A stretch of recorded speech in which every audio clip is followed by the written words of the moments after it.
Eu tô aqui com ela, que é voluntária no Louvor, que é uma advogada incrível, que é minha dupla na dança, ministrações espontâneas aqui na igreja. Thaís Cardoso. Seja bem-vinda, Thaís, Obrigada. ao podcast Pós-Culto. Tá bom? É assim, pro pessoal que tá em casa conhecer mais de você, eu queria começar perguntando para você sobre a questão da sua conversão. Como é que foi, assim, o processo da sua conversão? Você já tinha um berço evangélico na sua família? Não tinha? Conta pra gente um pouco como foi esse processo. Então, de início, eu não considero como um berço evangélico, né? Mas eu sempre fui da igreja, desde que eu me conheço por gente. Então, a minha mãe, ela começou, meu pai não era cristão, minha mãe, ela começou aos poucos ir caminhando e foi levando tanto eu quanto a minha irmã. Então, acho que assim, eu sempre fui da igreja. Eu devo ter, sei lá, uns 20 e poucos anos de cristã. E como é que foi a minha conversão? Bom, isso eu me lembro um pouco, mas a minha mãe, ela conta um pouco mais pra mim, né? Quando eu era criança, e é uma história um pouco engraçada, eu estava assistindo um filme da Xuxa e eu gostava muito de assistir, né? Então, eu de repente comecei a sentir um vazio no meu coração. Só que eu era criança, eu não sabia o que era aquilo, o que é um vazio no coração. Parecia que estava faltando alguma coisa dentro de mim. Uma coisa muito complexa. Entendeu? E criança, eu, no meio de um filme da Xuxa, não entendendo, mas eu tava começando a sentir um sentimento ruim. Ao ponto de, assim, eu tava comendo meu biscoito de chocolate e o biscoito de chocolate não tava fazendo sentido pra mim. E eu sou chocolatra. Eu brincava, a brincadeira não tava fazendo sentido pra mim, a vida não tava fazendo sentido, e eu criança. E aí eu falei com a minha mãe. Eu disse, mãe, eu tô sentindo um sentimento ruim, um vazio, parece que tá faltando alguma coisa. Eu já estava indo pra igreja com a minha mãe. E minha mãe não entendeu. Aí a minha mãe era do Ministério de Louvor, hoje ela é pastora, mas antes ela era do Ministério de Louvor. E aí ela conversou com a líder dela. E aí ela falou que eu tava sentindo um vazio, ela não tava entendendo, e a líder dela falou assim, você já fez o apelo para suas filhas? E minha mãe achava que, assim, tô levando as minhas filhas pra igreja, elas são crianças, eu não tenho que fazer apelo nenhum. É isso. É isso, o que a maioria pensa, né? E aí minha mãe conta que ela chamou tanto eu quanto a minha irmã e fez o apelo. Perguntou se a gente queria aceitar Jesus. Eu disse que sim. E desde aquele dia em diante eu nunca mais senti vazio nenhum. Parecia que era o Espírito Santo que estava faltando ali. Porque mesmo criança, Deus ele já tinha me separado, né? E a gente vê o quanto que é importante pais, né, apresentarem Jesus para os seus filhos, né? Ensinarem de fato o caminho, mas também fazer o apelo. Porque acontece que algumas crianças elas crescem no meio cristão, mas ainda não tem depois de adulto, ainda assim não tem um encontro com Deus. Na verdade, elas só estão acostumadas a ir ao culto. Não tem aquela experiência ainda pessoal com Jesus. Exatamente. E aquilo dali foi muito importante pra mim. Que assim, eu não sei com quantos anos eu tinha. Eu sei que eu era muito nova porque eu não lembro muito bem. Eu só lembro a sensação do vazio que eu tinha, de eu ter falado com a minha mãe. E a minha mãe me conta que ela fez o apelo justamente por conta desse vazio. E assim, é isso. Cara, é incrível, porque assim, a gente sabe, né, que tem esse processo de conversão pessoal, mas ele costuma acontecer numa faixa etária muito diferente do que como aconteceu com você. Verdade. Eu acho que assim, Deus ele já tinha te incomodado de alguma forma e isso aconteceu naturalmente ali, porque eu acho que Deus já tinha algo para fazer com você desde cedo, né? Verdade. Eu acredito que quando Deus faz dessa forma é porque ele já tem coisas específicas para cada um. E eu falo que eu comecei muito cedo na igreja, até mesmo o meu ministério, né? Eu falo que o grupo das crianças, o ministério infantil, foi algo que me consolidou na igreja. E foi muito importante, porque assim, até hoje, o que me fez ficar na igreja foi a escola bíblica dominical das crianças, porque era o meu culto favorito. Era lá que eu começava a fazer as perguntas difíceis para os professores, porque eu sempre fui muito curiosa. Então eu falava assim, eu vou pegar ele na curva, eu vou fazer essa pergunta aqui, eu quero ver se ele sabe. E eu criança, e aquilo dali me dava vontade de aprender mais. Tudo que eu sei hoje, adulta, eu aprendi lá atrás, quando eu era criança. Então isso é muito importante. Então foi aquilo dali que me consolidou. Muita gente fala assim, pode pensar, né? Você perdeu um tempo na na igreja, né? A sua juventude você perdeu na igreja. Mas, na verdade, não. Na verdade, eu ganhei a minha juventude. Enquanto muita gente estava perdida lá fora desde novo, eu estava vivendo Jesus. E eu falo que hoje não existe Thaís sem Jesus. Só existe Thaís com Jesus, é o meu estilo de vida. Eu não consigo me ver fora da igreja, porque é aquilo dali, é quem eu sou. É sua essência. É minha essência, exatamente. Eu costumo falar muito isso quando me perguntam, e eu creio muito nisso, né? Quando fala ali do chamado de Eliseu e diz que ele queimou tudo e seguiu. Acho que assim, a gente não serve nem mais para desviar. Não sei, exatamente. Que as pessoas falam, não, quando eu sair da igreja, eu vou fazer isso. Gente, eu não sei. Porque, nossa, é igual o carnaval. Ai, eu odeio música alta. Se bem que na igreja eu adoro grito, canto, mas eu odeio essas músicas altas, blocos, essas coisas. Não existe isso pra mim. Eu nunca quis conhecer lá fora, porque é o meu estilo de vida. É incrível, é incrível. E uma outra pergunta que eu quero fazer para quem está em casa conhecer você, Sim. Em relação ao que eu disse, ao voluntariado. Né? Você é ministra aqui. Sim. E está no Ministério de Louvor agora. Me diz como é que foi essa relação sua com o louvor. Você me disse já que a sua mãe era ministra, então Você acha que isso aí foi colocado naturalmente porque você via sua mãe trabalhando, você teve uma outra experiência de contato com o Ministério de Louvor? Na verdade, não, porque eu lembro poucas vezes da minha mãe no Ministério de Louvor, porque eu era muito novinha. Na verdade, eu penso que tudo que acontece, tudo que eu vou fazer, Deus ele sempre falou comigo antes. Antes de eu entrar no Ministério de Louvor, Deus já falava para mim que eu ia ministrar. Então, assim, tudo ele antecedeu. E aí é interessante porque eu já cantava desde criança, no grupo das crianças. E eu nunca pensei em ministrar, até porque eu sou muito tímida. Então, é engraçado que sempre que eu vou ministrar, acho que eu já tenho uns 9, 10 anos de Ministério de Louvor, eu sinto como se fosse a primeira vez. Eu sinto dor de barriga, eu fico nervosa, e chega na hora, mas eu não sei o que acontece, não sou eu ali. Não sou eu, porque se fosse eu já estava fugindo. Mas é o Espírito Santo, e sempre que eu vou louvar, eu falo para Deus, Deus, por favor, se o Senhor não for comigo, meu filho, não vai dar certo, vai dar ruim, tudo vai desandar. Então eu comecei no Ministério de Louvor mesmo, eu acho que eu tinha, 17 anos, por aí. Já 16, bem na adolescência. 17, bem na adolescência. 16, por aí. Então, comecei assim, bem novinha. E aí, eu lembro que o líder da época me chamou. Eu falei, tá bom, porque tudo que me chamavam para fazer, eu aceitava, não negava. E aí, nas minhas primeiras ministrações, porque eu via as pessoas ministrando, e as pessoas até me perguntavam, como é que você ministra, como é que você faz? E aí, o que eu fiz? Eu cantei Santo dos Santos, da Fernanda Brum, e eu anotei. Estudei o que era o Santo dos Santos, anotei num papelzinho, gravei, chegou na hora, eu falei e dali por diante meio que destravou. E aí eu comecei. Uma chave virou. Uma chave virou. E aí eu comecei e eu sempre sigo uma linha de raciocínio.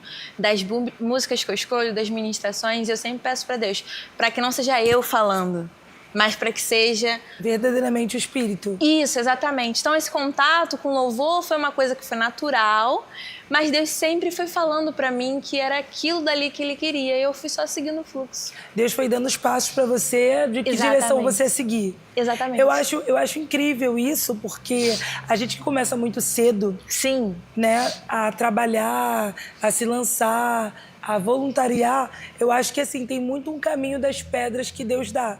Né? Eu lembro que eu comecei no Ministério de Louvor, assim, o Ministério de Louvor foi uma questão muito precisa de ajuda, vamos lá. Mas nas crianças, no departamento infantil, foi bem desde cedo. Assim, bem cedo. Eu lembro que eu me converti com 5 anos cedo, tão cedo quanto você. Sim. E aí, acho que Deus também meio que norteou para que lado eu ia ir. Eu acho isso incrível. Em relação ao que Deus faz quando Ele começa com a gente bem na infância. Assim. É como se Ele estivesse separando. Não, você vai para isso aqui. Para isso aqui. Exatamente. E é muito...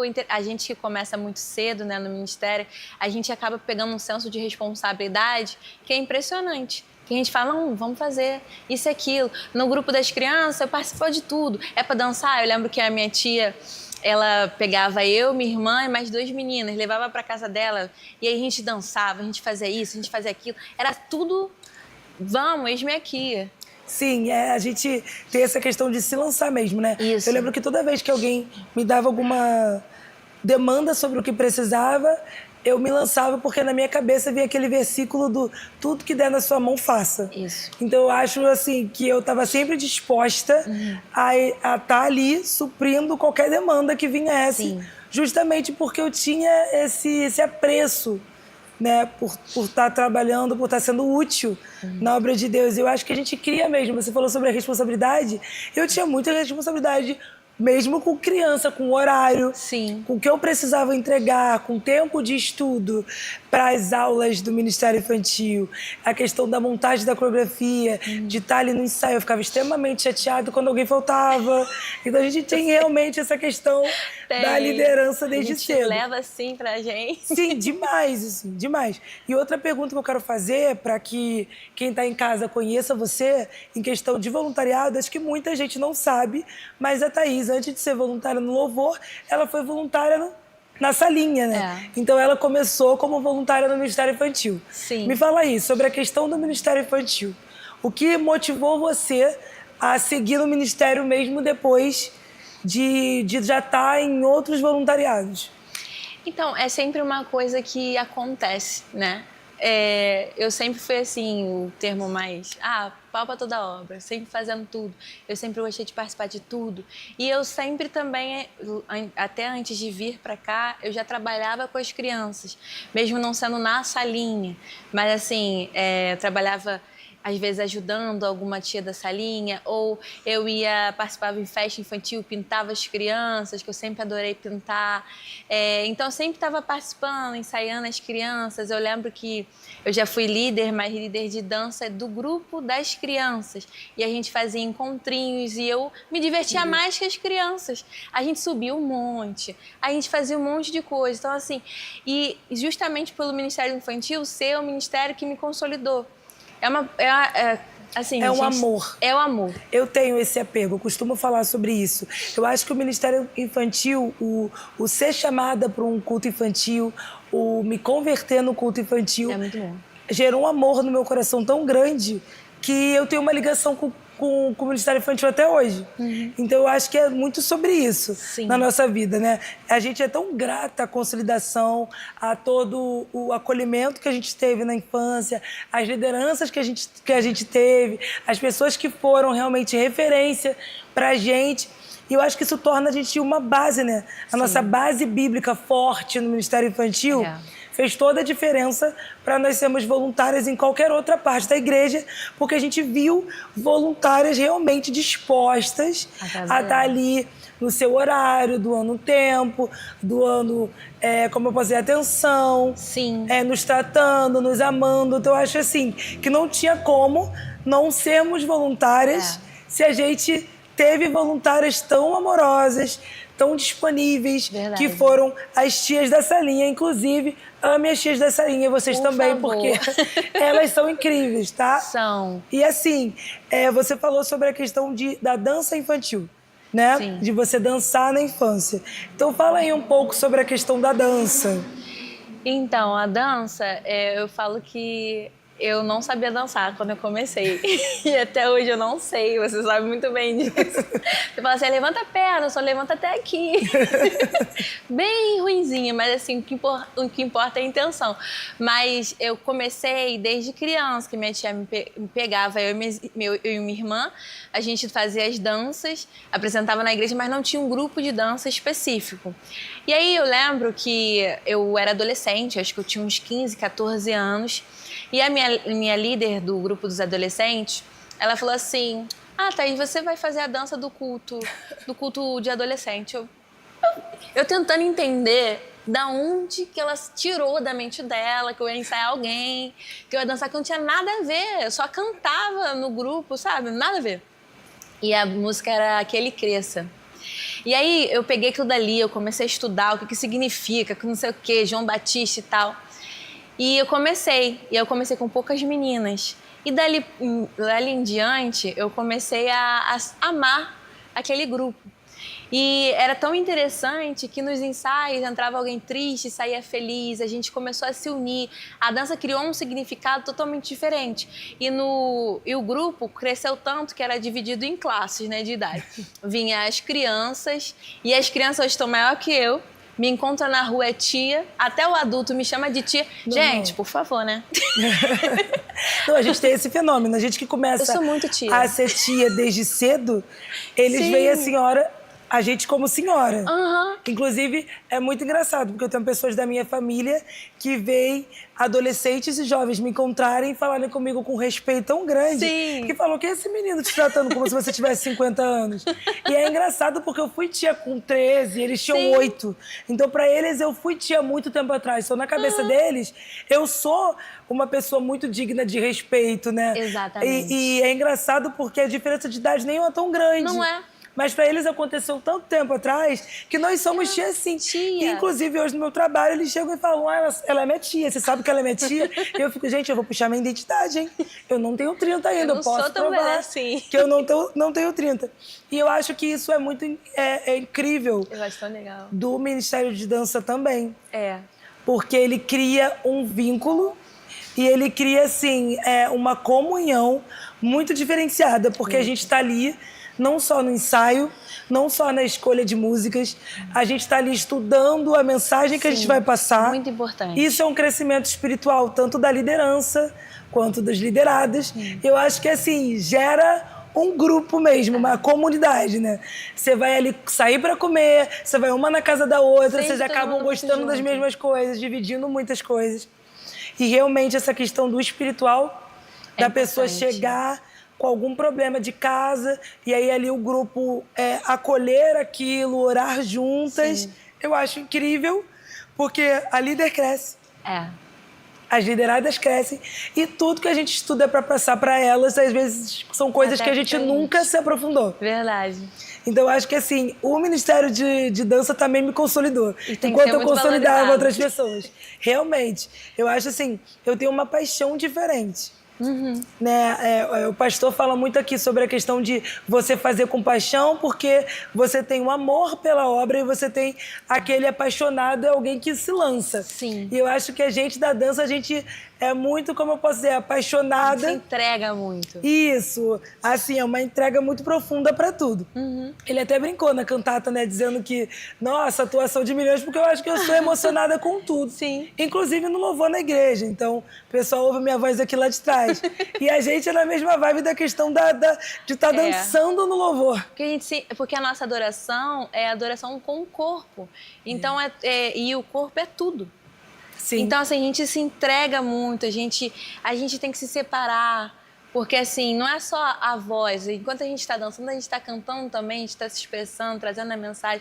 Então, é totalmente diferente. E o grupo de dança foi um grupo que eu fiquei mais tempo liderando, foi um grupo que me trouxe muito crescimento e muito amadurecimento, porque eu lidei com várias idades, com várias pessoas. E eu sempre soube, desde que eu comecei a liderar, que eu não ficaria ali por muito tempo. E a minha preocupação na liderança era ser uma liderança Moisés para que eu pudesse ter um Josué no meu lugar. Então eu sempre fiquei preocupada, falando, cara, alguém vai ter que me substituir. Precisa ter alguém. Precisa ter alguém.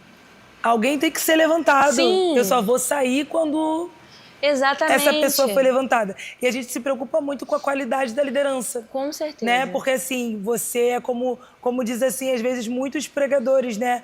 E a gente está sempre ali falando no treinamento da liderança. Há momentos que você tem que liderar para ser inútil. E como liderar para ser inútil? É liderar para que os seus liderados não precisam mais de você. Sim. Eu acho que na dança é aquele ministério onde a gente tem mais essa preocupação. Será que eles estão prontos para caminhar sem mim? Como vai ser? E a gente fica com o instinto muito materno, né? Às vezes mais até do que o espírito materno do Ministério Infantil, que é, cara, o que vai ser delas, né? Será que elas vão conseguir ter a questão da roupa, a questão dos hinos? Será que elas vão ter aquela responsabilidade, aquele Será amor? que elas vão ter essa busca, vão ter esse preparo? Porque tudo envolvido no louvor é muito atacado. Muito. Né? O inferno, ele se levanta muito. Ele quer colocar muito orgulho, muitas coisas. Então, assim, eu acho que a gente tem essa preocupação de dar uma base como a base que a gente recebeu na nossa vida. Sim. E assim, uma outra coisa que eu queria conversar com você em relação a isso, sobre a questão de preparo, eu percebi que a gente tem uma coisa muito parecida em ser muito nerd, né, gente? A gente, em questão, no Ministério de Coreografia, é estudar letras. Sim. É estudar para ser tia, estudar para ser... Então, assim, pegando esse gancho do estudo, eu queria perguntar para você sobre a sua formação. Sim. A Thaís, advogada. Como é que foi a decisão de por que fazer essa graduação, né? Que a gente sabe que não é fácil, a gente sabe que é pesada, né? Então eu queria saber de onde surgiu essa motivação da escolha dessa profissão assim. Pra gente entender como a Thaís, a advogada, aquela Thaís lá dos vídeos no Instagram, aquela Thaís do... Olha, se você tem um problema com tal causa, de você ganhou a sua causa, de mais uma causa ganhada, mais uma causa ganha, né, na verdade. Então, tipo assim, como surgiu essa questão da escolha da profissão? É interessante também, porque tem a ver com Deus. Que eu acho que tudo na minha vida é Deus ali, entendeu? Inclusive a profissão, porque quando eu tava em casa assistindo um testemunho. Não sei se você conhece ela, eu não lembro o nome dela, mas é uma senhora, ela já é juíza. E ela deu testemunho de vida dela. E no meio desse testemunho ela falou que quando ela decide algo, né, na justiça, ela também pede direção de Deus. Que incrível. E aquilo, eu não estava nem fazendo a faculdade ainda, aquilo me despertou, eu bem novinha, eu falei, cara, eu quero ser assim. Eu quero unir a minha profissão também ao espiritual. E eu quero ser dessa forma. E é interessante que até para eu poder tirar a carteira da OAB, Deus estava ali no meio. Porque, sempre um direcionamento. Sempre, porque assim, para tirar a carteira você tem que fazer uma prova. E aí eu fui fazer a prova e eu não passei de primeira. E aí tem 2 fases, depois eu fiz a segunda prova e eu passei. Quando eu fui fazer a segunda fase da prova, eu não passei de novo. Caramba. E além de não ter passado, faltou 1 ponto para eu poder passar. Então você pensa na minha decepção. Entendo. Nossa, eu fiquei arrasada. E eu falei com Deus, Deus, eu vou ter que fazer um propósito. Eu vou ter que dar um jeito para poder conseguir esse ponto, porque eu conseguiria fazer como se fosse um recurso para conseguir. E aí eu fiz um propósito com Deus. Eu falei para Deus que eu daria o meu próximo salário se eu passasse, né? Se eu conseguisse esse 1 ponto.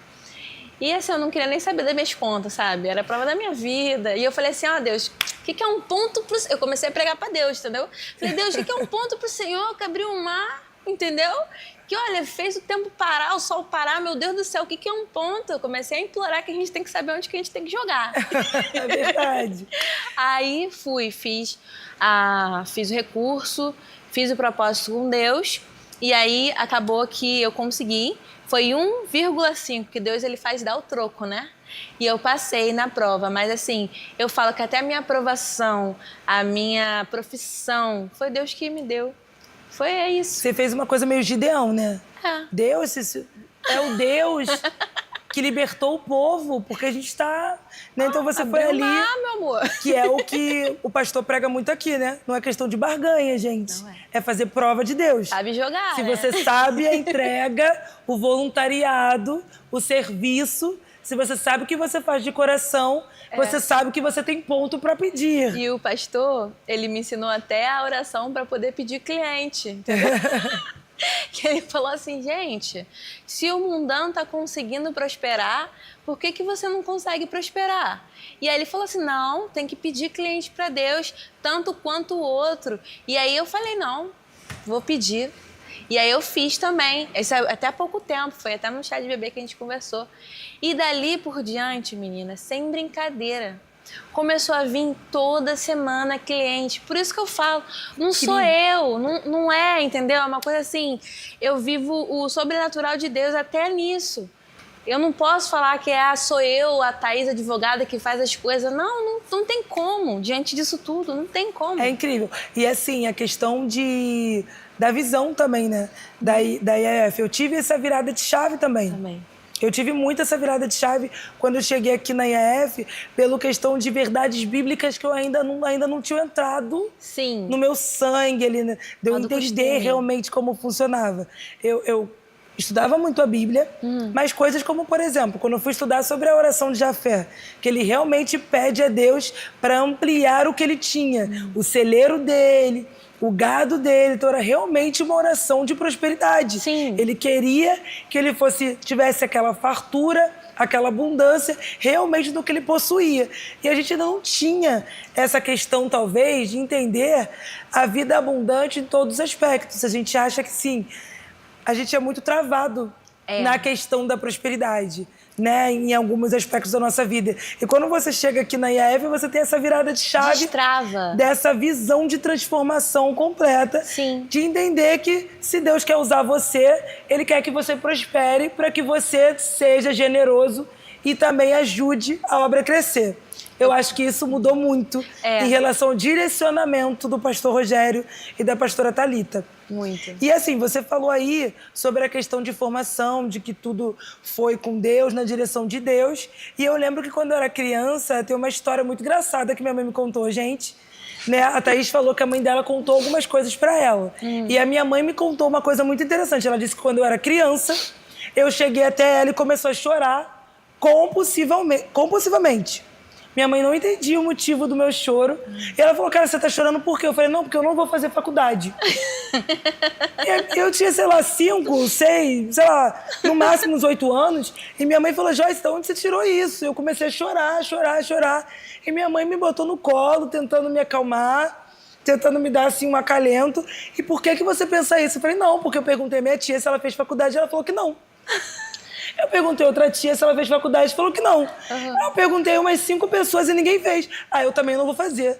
E eu comecei a chorar, eu falei, não. Meu Deus. E eu sofrida, assim, porque, gente, com 5, 6 anos eu já sabia a formação que eu queria, né? Quantos anos duravam, era uma criança realmente muito esquisita. Sim, bem nerdzinha. E eu já tinha pesquisado tudo, eu já sabia o que eu queria fazer, eu já sabia o que eu queria desempenhar. Então, deixa eu te perguntar aí, na sua família, você foi essa primeira pessoa a ter uma formação ou você já tinha ali o caminho, esse amadurecimento, questão a carreira na sua família? Então, você tá falando aí, eu tenho até uma história também engraçada, né? Porque quando eu era mais nova, eu também não sei qual a idade que eu tinha, mas a minha tia pagava para eu poder dar R$5 para eu limpar o quarto dela. E aí eu descobri que para você se aposentar, você tem que ter a carteira assinada. E aí eu falei pra minha tia, aí, quando que você vai assinar minha carteira? Que eu tô trabalhando aqui há meses e você nada de assinar minha carteira. Aí eu botei ela contra a parede e falei que eu ia processar ela se ela não assinasse a minha carteira. Ou seja, ela já era uma advogada trabalhista muito nova. Ela me mandou embora, gente.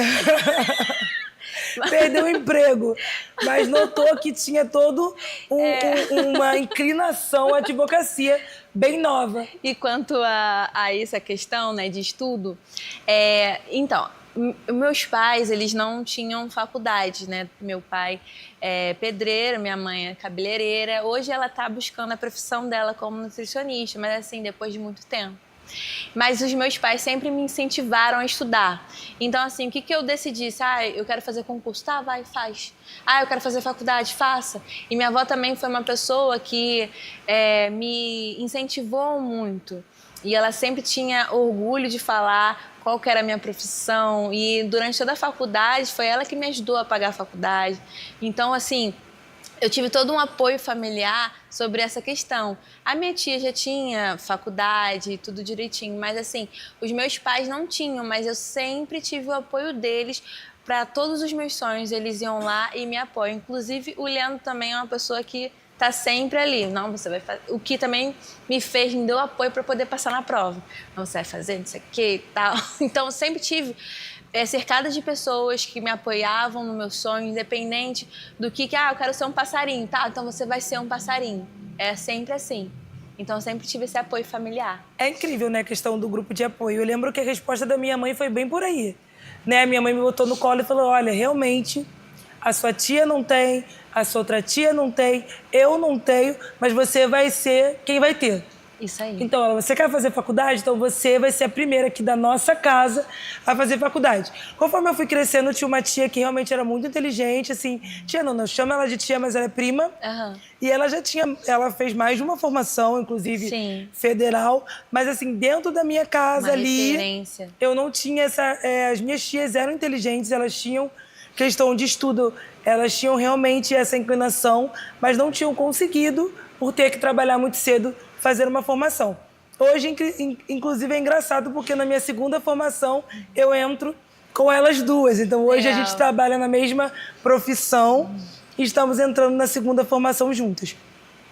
Mas, assim, esse gás, esse grupo de apoio, esses incentivadores de sonhos fazem muita diferença pra gente que quer chegar em algum lugar, das pessoas dizerem eu acredito em você, de você ter alguém que diz eu acredito, eu sei que você pode chegar, faz toda a diferença. Faz, com certeza. Pra mim fez muita diferença e eu acho que é incrível, mas eu acho que isso também é a direção de Deus.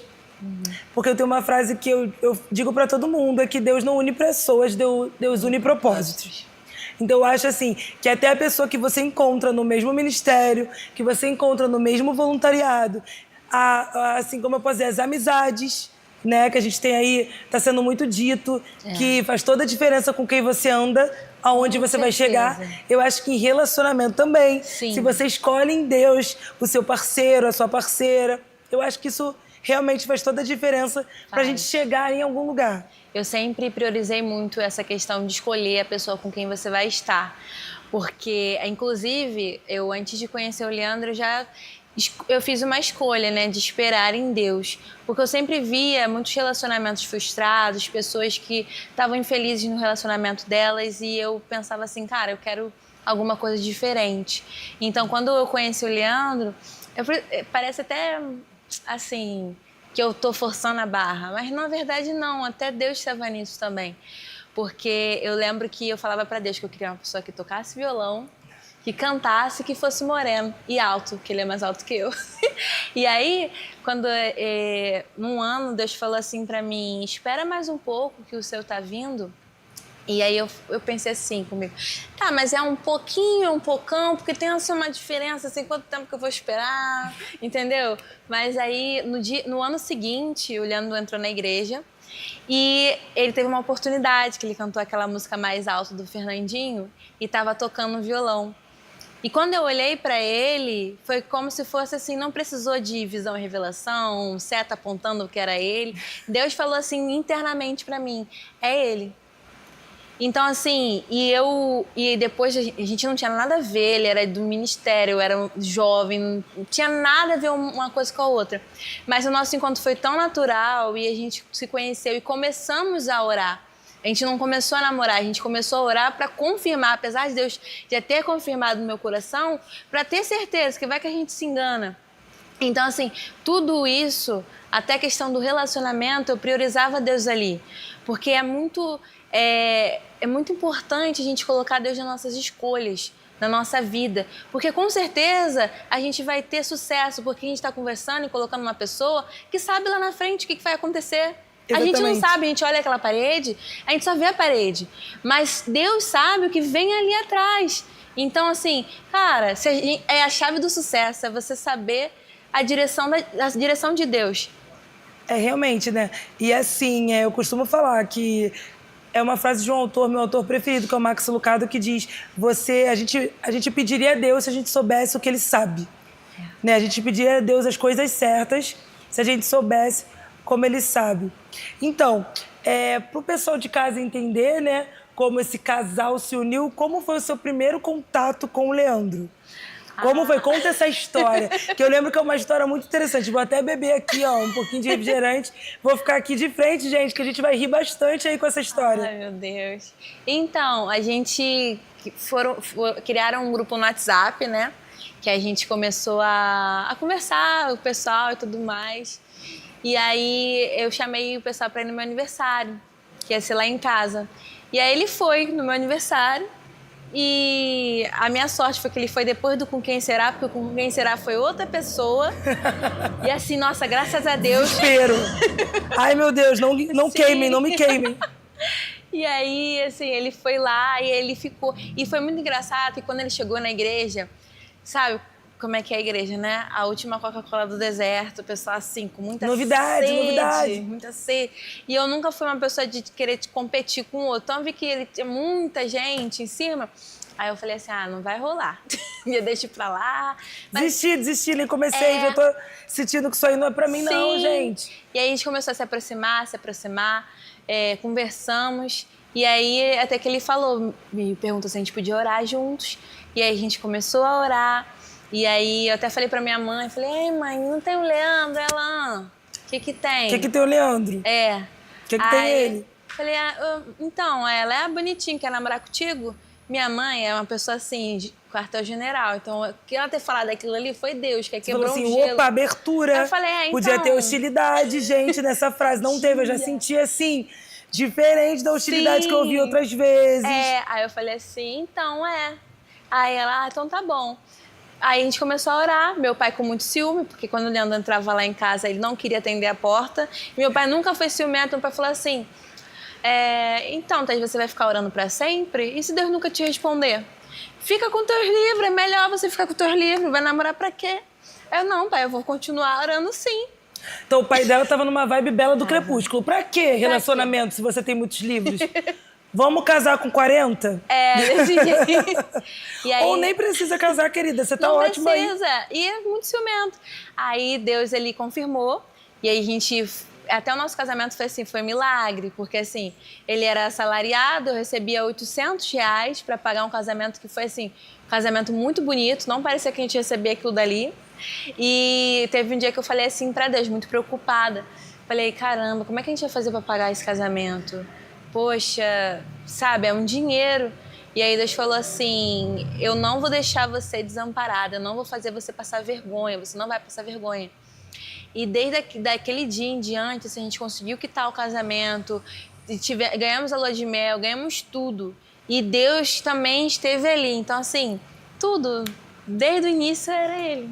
Deus mostrando o caminho. Eu senti isso também no meu casamento, assim... Pro que a gente realizou, a gente não tinha condição nenhuma. E você falou aí sobre a questão de ter pedido a Deus. E eu acho que quando tem aquele versículo que diz, gente, pedis e não recebeis porque pedis mal, isso é realmente muito verdade em relacionamento. Porque eu lembro que quando eu ouvi aquele filme do O Amor para Recordar. É muito lindo. É um dos meus filmes preferidos. E eu lembro que o personagem, principal, ele fazia uma lista de objetivos na vida. Sim. E eu lembro que quando eu estava começando o ensino médio, eu fiz a minha lista de objetivos. Eu queria uma escola técnica, eu queria faculdade, eu queria um relacionamento que durasse. Eu ainda botei assim, um relacionamento que durasse. Que eu via as minhas amigas da minha idade terem relacionamentos de 2 meses. Sofrendo. De 1 mês, sofrendo por algumas semanas. Eu falei, isso não é pra mim. E aí eu falei assim, um relacionamento que dure. Sim. O casamento dos meus sonhos. Então, assim, todos os passos ali eu pedi a Deus e orei por aquilo. E eu lembro que quando eu fui realizando, eu fui riscando. Quando eu fiz uma escola técnica, quando eu fiz uma faculdade, quando eu comecei o relacionamento com o Paulinho, eu lembro que alguns anos depois eu botei assim, 1 ano. 2 anos na minha lista de... Tipo assim, a gente tá chegando lá, hein, gente? Tá durando. Bem objetiva. Quando eu casei também. Então eu senti muito Deus em cada passo do relacionamento também. E aí eu quero te fazer uma pergunta relacionada, realmente, como a gente já falou muito sobre a questão da mudança da IEF. Sim. Eu quero saber quais foram as áreas da sua vida que foram impactadas desde que você chegou aqui com essa visão, que a igreja tem de transformação de vida, de mudança de vida, dos anos proféticos, das nossas campanhas de quarta-feira, dos nossos votos. Porque assim, o pastor e a pastora, eles têm muita fé e eles colocam, é natural. A gente acaba sendo atraídos por osmose, entra na gente essa visão de transformação e de repente toda a nossa vida está sendo regida por isso. Quais áreas você pode dizer que, cara, isso aqui eu sei que foi altamente impactado, diretamente impactado por essa visão de transformação?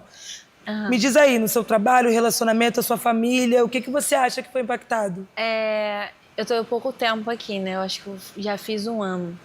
mas é impressionante a mudança que aconteceu, principalmente na questão da vida financeira, né?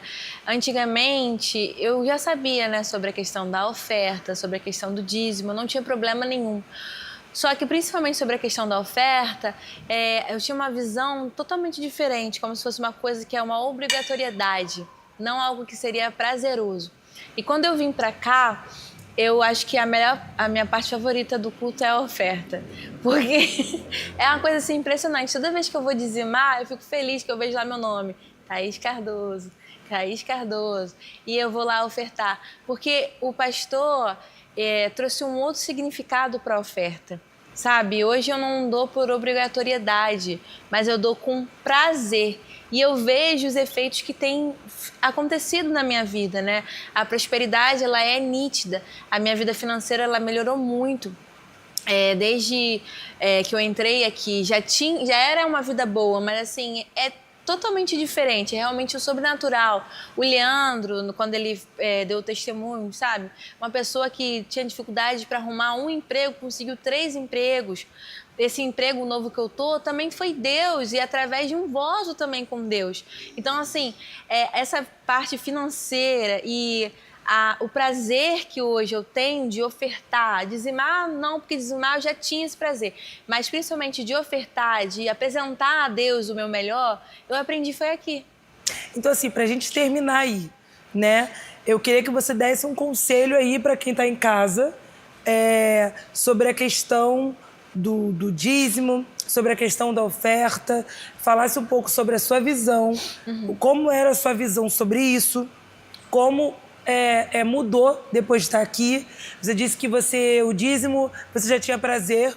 Então, eu quero que você explique um pouco por que você tinha prazer já, porque isso já era uma verdade na sua vida, porque eu sei que para muitas pessoas dizimar ainda é um desafio muito grande. Sim. Então, eu quero que você explique por que você já tinha esse prazer, e eu quero que você explique também como foi, talvez, qual foi o ensino aqui do altar, qual foi assim, o momento que isso mudou nas ofertas. E eu queria que você também aconselhasse em relação à sua profissão, né? Porque a gente sabe que, assim, é uma profissão bem visada, né? É uma profissão que tem muito essa questão do ganho e tal. E eu queria que você dissesse, assim, qual é a sua visão sobre a sua profissão para aconselhar aquelas pessoas que estão assistindo, que têm talvez um sonho de ser advogados também, não sabe por onde começar, não sabe o que pedir a Deus, não sabe que voto, o que colocar na presença de Deus. Então fala aí pra gente sobre o prazer do dízimo, sobre a mudança da visão da oferta, através aqui da IAF, e alguns conselhos sobre aqueles que querem entrar nessa profissão aí. Então, sobre a questão do dízimo, é uma coisa muito lógica, né? Eu sabia que eu estava dizimando porque eu tinha um emprego, porque Deus tinha me dado esse emprego. Então, eu sempre falava para Deus, Deus, não me deixa ficar desempregada porque eu quero dizimar. Eu quero fazer isso. Então, para mim foi uma coisa, era sempre muito lógico o dízimo. Eu sempre gostava porque eu sabia que, aquilo que o pastor fala, antes de você pagar qualquer conta, tira o seu dízimo. Então, no topo da minha listinha tá ali o dízimo. Sempre que eu recebo algum dinheiro de um processo, vai pro dízimo. Então, assim, é o prazer de saber, eu tenho um emprego, Deus me deu esse emprego e eu tô dizimando em gratidão a Ele. Então, é algo que para mim é uma coisa que é lógica, faz parte, então é natural. E sobre a questão da oferta, é porque antes eu entendia que ela era algo que era forçado, porque os discursos eram forçados. Então, era aquilo, você tem que ofertar. E se você não ofertar, você é uma pessoa ingrata, isso e aquilo, se não vai acontecer isso, não vai acontecer aquilo. Mas a forma que o pastor, ele fala, é uma forma que muda um pouco o seu pensamento na oferta. Não tem uma obrigatoriedade, mas te traz uma importância do porquê que você tem que fazer isso e que vai te fazer bem. Eu brinco com o Leandro que eu falo assim, a gente não tem nem dinheiro para ofertar, mas a gente já está querendo ofertar. É isso, entendeu? Então, assim, é uma mudança mesmo de mentalidade, é metanoia. Algo que Quando eu entrei aqui, foi a primeira coisa. Não foi uma palavra que ele deu, mas foi uma sequência de palavras que foram entrando no meu coração e que foi me mostrando que é diferente. Que, entendeu? Sim. Eu acho que, na verdade, a diferença da IAF, né, a diferença ali do ensinamento do pastor Rogério e da pastora Thalita é que eles demonstram na vida deles que a gratidão é um estilo de vida. Isso. Literalmente o que a gente ouve sobre Deus procurar adoradores, né? Que assim, a adoração ela precisa estar em todas as áreas da sua vida e você precisa ser grato a Deus. Então eu acho que quando a gente entende o propósito da gratidão, a gente entende a importância de você colocar na presença do Senhor, porque assim, conhecimento bíblico eu realmente já tinha. Sim. De que o povo subia para ofertar, iam felizes, iam cantando. Era uma coisa muito teórica, mas não era uma coisa que ninguém nunca mostrou com a vida daquela pessoa como aquilo funciona. É diferente. E quando você vê na vida de alguém, você entende na sua vida. Então é muita questão de ensinar no caminho e não ensinar o caminho. É muito fácil você apontar uma direção e seguir outra. Mas quando você está ali sendo ensinado com, como eu posso dizer, exemplos do pastor mostrando, olha só, gente, eu estava querendo uma coisa aqui, e aí eu ofertei, aí eu fui grato, eu falei com Deus, Deus, eu tenho te pedido, mas eu tenho te pedido por esse motivo, Sim. e o Senhor conhece, né? Conhece a minha entrega, o Senhor conhece a minha essência, eu acho que muda. Muda. É por isso que eu costumo dizer que, através do ensinamento da visão, a nossa missão na IAF está sendo muito fácil. Você entender a missão, né? E eu acho que uma coisa assim, a gente falou sobre a Thaís ministra, a gente falou sobre a Thaís da dança, também ministra dos... Então, para você falar sobre a Thaís blogueira. Bom, Thaís como blogueira. Então, eu comecei com o incentivo da minha amiga. Ela trabalhou comigo no último escritório. E ela sempre falava assim pra mim, você tem que fazer vídeo, você tem que divulgar isso e aquilo. Só que eu sempre fui muito preguiçosa, não era timidez para fazer vídeo, mas era preguiça para ter aquela constância de fazer o vídeo, de fazer stories. Se for olhar, o meu Instagram não tem stories nenhum. Mas eu vi que quando a gente divulga, né, um vídeo, as pessoas elas pedem para poder enviar, para compartilhar e acabam falando sobre aquele assunto. Então, assim, eu acho que o vídeo ele atrai muito mais do que você colocar um texto, porque as pessoas não vão ler hoje. Então, a Thaís como blogueira, ela está se adaptando ainda. Eu acho que não é uma blogueira, é uma mini blogueira, tá na cena ainda, tá na barriga da mãe. Assim, é uma pessoa que tá amadurecendo a ideia. Sim, sim. Eu acho que, assim, hoje em dia tem uma questão da demanda da profissão precisar estar na internet. Acho que qualquer profissional. Eu tenho amigas minhas formadas também em nutrição, que estão fazendo vídeo. Amigas minhas que fazem vídeo, que são, por exemplo, estilista de noivas, que se formaram comigo em design.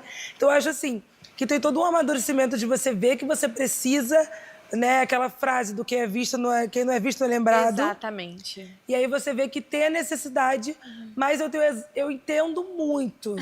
Você não faz ideia, porque assim, eu não gosto mesmo de gravar vídeo pra mim, eu acho.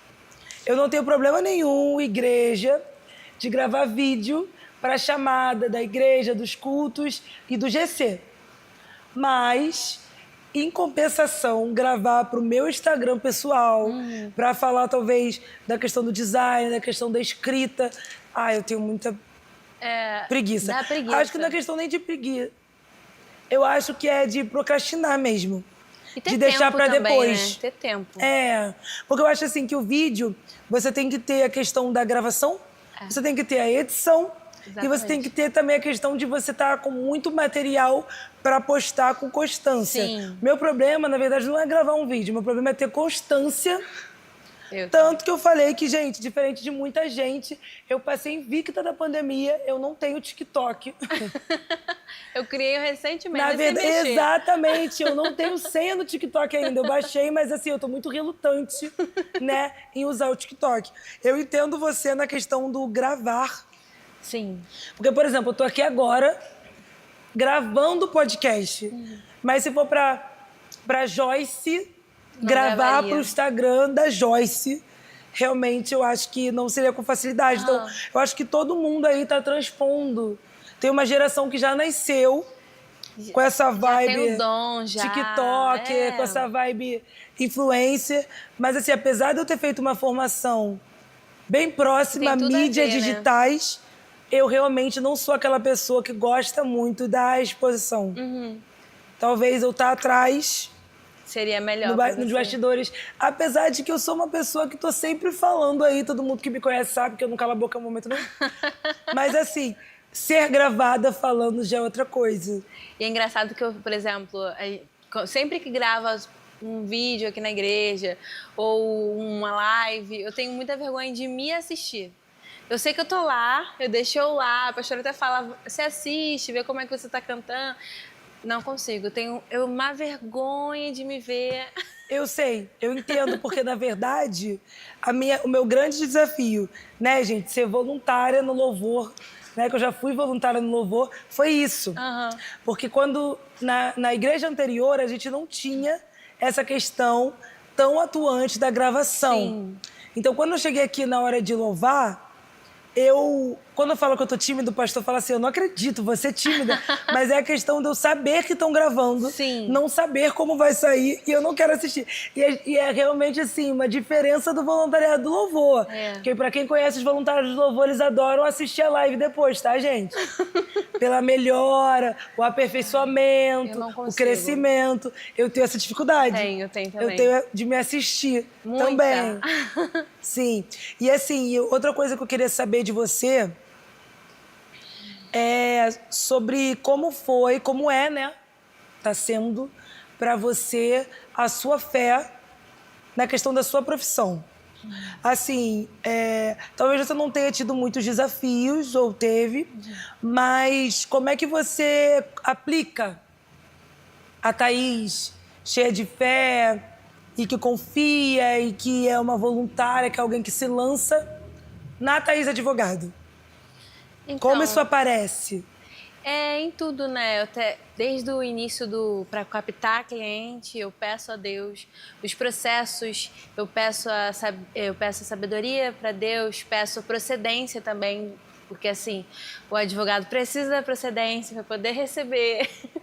Então, assim, na vida mesmo, até vencendo alguns desafios, né? Porque, por exemplo, eu como sou uma pessoa tímida, mesmo sendo tímida, eu tenho que sempre estar fazendo audiências, sempre estar de frente, sempre tenho que estar me comunicando com outras pessoas. Então, assim, eu tenho muito isso também de mim, de me desafiar a sempre ser mais, porque para quem você não é tímida, desculpa, mas para quem é tímida é um desafio todo dia. Então eu sempre peço para Deus para poder também tirar isso de mim. Isso na verdade é para a vida, né? E assim, eu queria saber sobre a questão, se você tem algum norte bíblico para isso. Alguma passagem, algum versículo, algum personagem bíblico que te inspira em relação a isso. A Thaís advogada, ela se inspira em quem? Que passagem Porque tudo assim na sua vida foi uma virada de chave. Foi. De um direcionamento de Deus. Então, qual foi o direcionamento bíblico aí para Thaís, advogada? Então, tanto para minha profissão quanto para a vida mesmo. Tudo que você for fazer, faça o seu melhor. Não para os homens, mas sim como se fosse para Deus. E isso, para mim, eu levo para minha profissão, porque eu vejo muitos clientes que falam, nossa, o advogado ele sumiu, o advogado ele não... O que está acontecendo com o meu processo? E perdido. Às vezes a gente tem aquela fama do advogado ladrão que fica com dinheiro, entendeu? Então, assim, o que eu quero tentar passar para os meus clientes é exatamente isso, é o meu melhor. Cumprir os prazos. Hoje vem um processo para mim, eu falo, olha, até tal dia eu vou te entregar esse processo. E sempre dando uma assistência para eles. Então, isso na vida. Eu quero sempre fazer o meu melhor, o meu máximo. Às vezes, o meu máximo não vai ser uma coisa excelente, mas eu me esforcei para chegar naquilo dali. Então, esse é o norte que eu levo. Isso tanto para profissional, para a vida, para o ministério, isso é para tudo. Passa a verdade, né? Isso. Eu acho que aquela coisa da palavra do crente tem que ser sim, sim, não, não. Exatamente. Se eu te prometi que vai estar pronto no E eu prazo. gosto muito de ser sincera com os meus clientes. Porque, assim, uma coisa que eu aprendi é não existe causa ganha. Porque tem gente que fala assim, doutora, a causa é ganha? Não. Porque você tem um bom direito.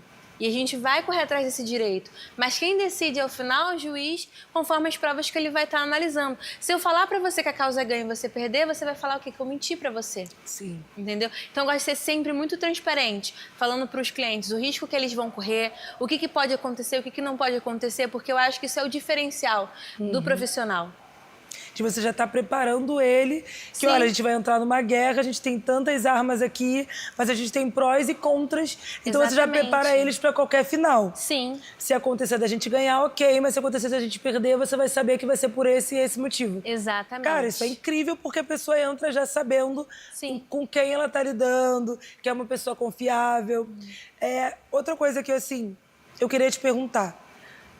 Como é pra você essa questão da justiça divina e da justiça que a gente tem do homem? Como você vê isso? Como você vê essa questão? Como a Thaís, advogada, lidar com isso? Né? Porque a gente tem aqueles versículos que dizem que a justiça de Deus é diferente da justiça do homem. Então, como é que funciona para você essa questão? É interessante porque, na verdade, até sobre a questão dos juízes, foi Deus que implementou. A justiça, as assembleias, foi Deus que implementou. Na Bíblia mesmo a gente vê. Então, assim, a justiça do homem, a justiça divina. Se a gente for olhar o governo, ele é totalmente distorcido. Mas o que Deus ele orienta? Para a gente orar pelos nossos governadores. Então, sim, a justiça do homem pode se alinhar à justiça de Deus, se a gente seguir a vontade de Deus. Então, assim, se a gente colocar Deus na frente, isso é para a vida. Até mesmo direcionar, por exemplo, vai vir as votações. Eu vou votar em qualquer pessoa? Não, eu vou votar de acordo com a direção de Deus. Está acontecendo isso lá. Eu vou orar para que Deus ele venha ser o soberano sobre aqueles governantes. O mundo, o Brasil, ele pode mudar se a igreja se posicionar como igreja. Verdade. Entendeu? Então, assim, a justiça do homem e a justiça de Deus. Dá para ser um só, entendeu? Quem é o parâmetro da justiça desde o início? Exatamente. Eu falo muito isso. Quando alguém vem me confrontar em relação à minha fé, em relação ao que eu penso de justiça, eu digo, cara, qual é o nosso ponto inicial de justiça? Da onde vieram as leis? Da Sim, Bíblia. Da Bíblia. Então, assim, elas podem ter sido distorcidas ao longo do tempo, mas o início, o ponto de partida é bíblico. Exatamente. Porque o homem jamais teria essa, como eu posso dizer, esse Norte. ímpeto, Sim. esse norte, essa inclinação à justiça se não fosse Deus. Com certeza. Então, realmente, é uma visão. Você tem uma visão bíblica. E outra coisa que eu queria te perguntar, por exemplo, não sei se você já se aprofundou na história dessa personagem bíblica, mas eu acho que toda vez que eu penso em juiz, eu penso em Débora. Sim. Né? Então, assim, uma mulher ousada. Hoje em dia se fala muito de empoderamento feminino. Eu acho que Débora é o próprio empoderamento. Com certeza. Né? Nós temos exemplo de outras mulheres de fé incríveis, mas Débora, eu acho que fica na minha cabeça a frase dela que diz que hoje eu me levanto como mãe em Israel, e ela vai realmente ali para a questão, uma mulher guerreira, uma mulher sábia, uma mulher ousada, uma mulher de direcionamento, que recebia um direcionamento de Deus e passava um direcionamento bem claro, e que foi uma mulher ali que teve que tomar uma decisão no momento que existia um homem direcionado para aquilo, e como ele não seguiu aquela direção específica, a Débora toma aquela frente da situação. Então, para você, assim, que é tímida, como é isso? Da questão do tomar ali... Porque, assim, você falou que você é tímida, mas que você tenta se esforçar ao máximo para estar ali de frente. Sim. Como é esse paradoxo seu da timidez, como você mesmo diz, do não tentar confrontar muito, mas ser uma profissão de confronto. Sim, exatamente. Como você se posiciona dentro do tribunal em relação a isso? Quando você tem que confrontar a outra parte, quando você tem que confrontar o seu cliente.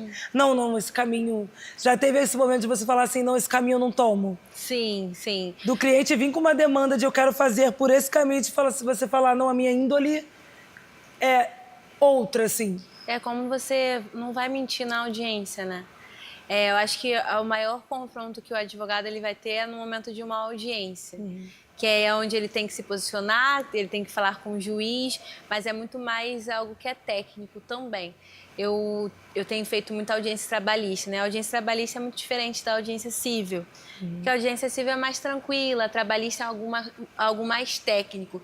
E sempre a outra parte ela vai te fazer algumas perguntas que elas vão querer te pegar no erro, te pegar na curva, então você tem que estar mais à frente. Então, assim, a questão do meu posicionamento, né, como pessoa, tirando um pouco da minha timidez, eu sei momentos onde eu vou ter que me aplicar e me posicionar. Entendeu? Hoje eu não, antigamente, quando eu era mais nova, eu tinha uma dificuldade, mas conforme eu fui trabalhando, inclusive eu fazia peça na igreja, então isso também me traz muito essa posição, né?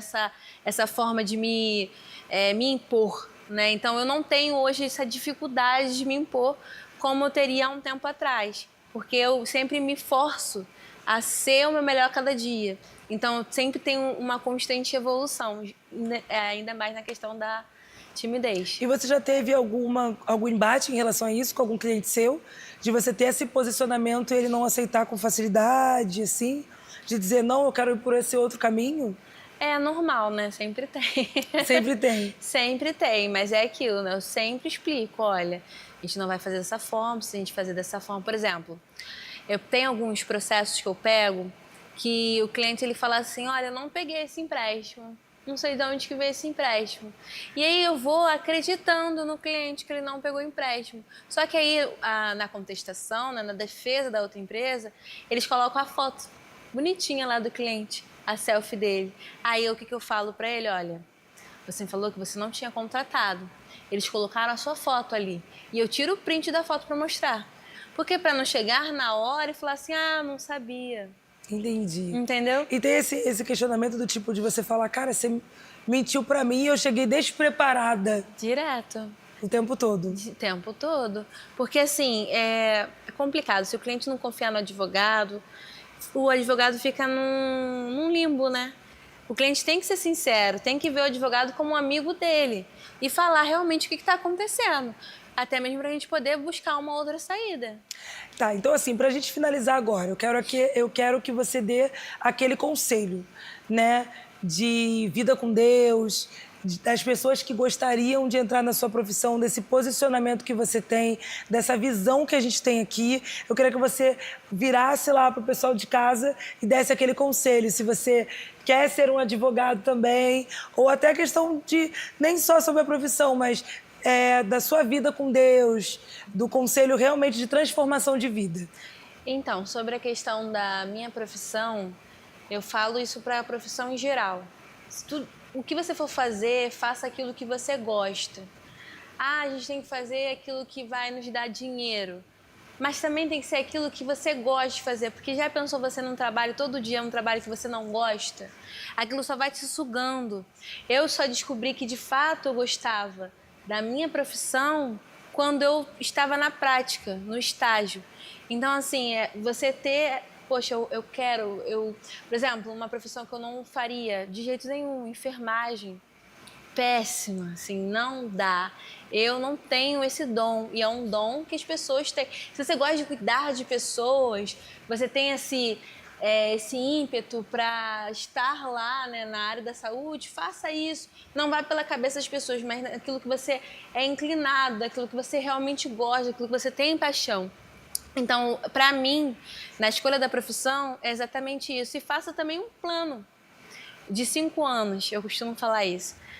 Plano de 5 anos, aonde você quer chegar, é aquela listinha que você falou. Aonde você quer chegar daqui a 5 anos? Eu quero chegar em tal lugar. O que eu preciso fazer para poder chegar ali? E você começa a listar aquilo dali, porque você vai ter um norte. Porque tem muita gente nova que não sabe o que vai ser, porque é normal.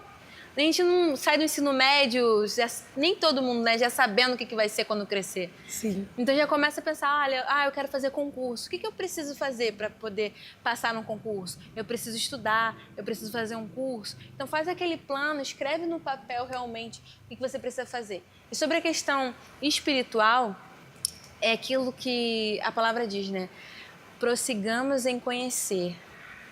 A gente não consegue falar de uma pessoa que a gente não conhece. Verdade. Então, se a gente quiser falar de Jesus para alguma pessoa, a gente tem que conhecer Jesus. E qual é a forma de conhecer Jesus? Entendendo sobre a história dele, conversando com ele, porque eu só consigo ter um relacionamento com você se eu tiver um diálogo com você. Eu não vou saber qual é a sua cor favorita se você não falar para mim. Verdade. Você não vai saber qual é a cor favorita de Jesus se você não falar com ele.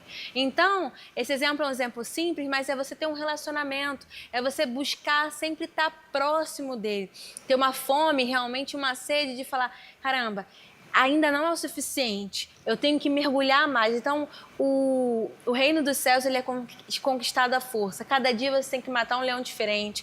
Você não vai estar perfeito o tempo todo, mas assim, tenta sempre buscar, porque a santificação, ela é gradual.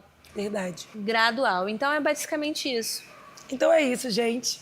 Esse é o nosso pós-culto com a Thaís Cardoso, né? Como eu disse, voluntária, advogada, minha dupla na administração espontânea nos cultos. Essa nossa conversa foi incrível, né? Acabamos nos conhecendo mais do que a gente realmente já tinha conhecido. E eu quero te agradecer por isso. Obrigada a você. Tá bom? Muito obrigada. Esse é o fim aí. Foi? É isso.